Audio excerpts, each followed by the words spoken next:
Good morning to all of you. Today I am going to explain you about the apomixis. Myself Dr. Alka Kumari from SM College, Bhagalpur. What is apomixis? It was discovered by the Leeuwenhoek in 1719 in citrus seeds. Apo is the away from and mixis means the acting of mixing.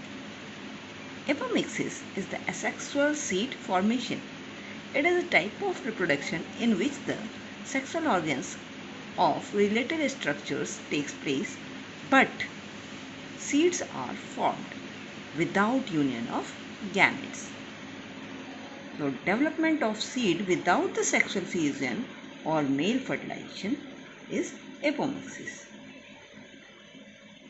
Sexual life cycle is the short-circuited and the genotype of developed plant are identical to the parental plant. So it is a clonal seed production. We can see the mode of reproduction are of sexual or asexual. In asexual, it is of two types, vegetative and the apomixis. Whether it is the gametophytic apomixis or the sporophytic apomixis. In gametophytic apomixis, it is of three types, diplospory, apospory and androgenesis. Gametophytic apomixis is if the unfertilized cell gives rise to the megagametophyte, while the sporophytic if the unfertilized cell gives rise to directly to an embryo. It is also of three types, haploid parthenogenesis, haploid apogamy or pseudogamy we can say. Another is the adventitious embryo. It is a sporophytic burden. On the basis of the classification, it is of three types. When cell is involved, it may be of parthenogenesis, apogamy, apospory or adventative embryony. Or on the basis of occurrence, it is a recurrent apomixis or non-recurrent.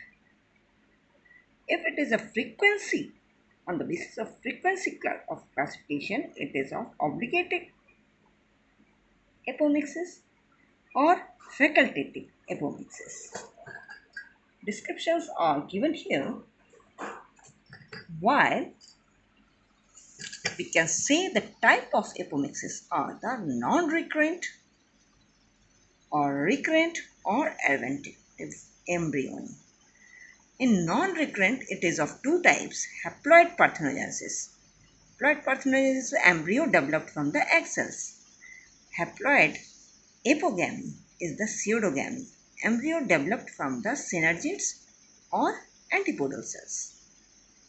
If it is recurrent apomixis, embryo sac developed without the meiosis from the diploid cells. Diplospory is the embryo sac developed from the MMC, and apospory is the embryo sac developed from the any vegetative cells of ovules. Then the embryo is developed from the diploid egg cells. So we can say the diplospory and the apospory is the recurrent apomixis and adventative embryony.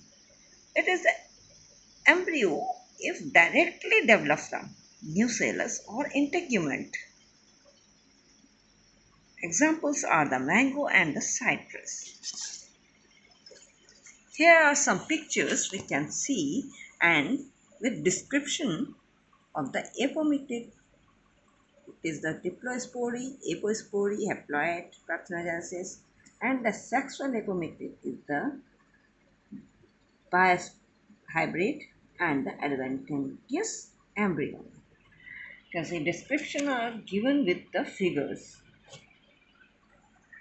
Development of apomictic lines.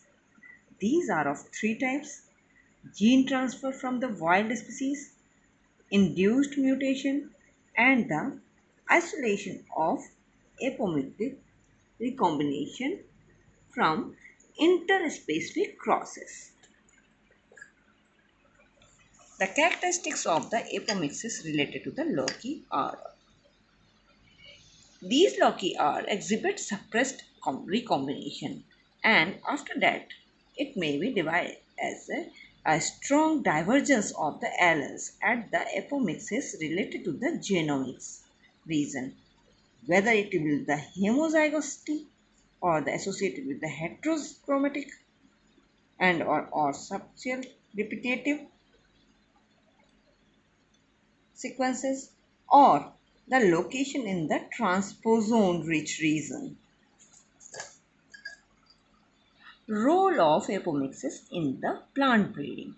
It is of three types: rapid production of pure lines and maintenance of the superior genotype and conservation of heterosis. Advantage of the apomixis in the plant breeding. I can say that there will be rapid multiplication of the genetic uniform individual can be achieved without risk of the segregation. Secondly, we can say that heterosis or the hybrid vigor can permanently be fixed in the crop plants. Thus, no problems from the recurring seeds production of F1 hybrid. Efficient exploitation of material effect, if present, is the possible from the generation to generation, and the homozygous inbred lines, as in corn, can be rapidly developed as they produce sector of diploid tissue and occasional fertile gametes and seeds. Advantage of these apomixes are: obligate apomixis permits the fixation of heterosis in the hybrid.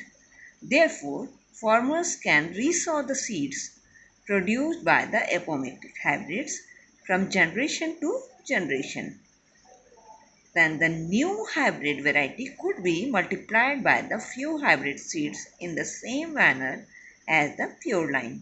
This greatly simplifies hybrid seeds production. Even such parents that flower at different times may be crossed in a greenhouse, so obtain a few new hybrids, which can be used to establish a new hybrid variety. The nucleus seed of hybrid variety can be conveniently maintained as the hybrid variety. But there are some problems. We know that there will be some advantage and disadvantage. So problems of utilizing these apomixes are: apomixis is very complicated phenomenon, and the estimation of the level of facultative apomixis is tedious and time consuming. In the case of facultative apomix, the proportion of sexual progeny is affected by environmental factors like day, length, and temperature. In the absence of morphological markers linked with apomictic development, maintenance of apomictic stock becomes difficult. The genetic basis of the apomixis is not clear in most cases. Thank you to all of you. Hope you understood everything about the apomixis. There will be no confusion. If even though if there is any confusion, please contact on this provided number or mail ID. Thank you.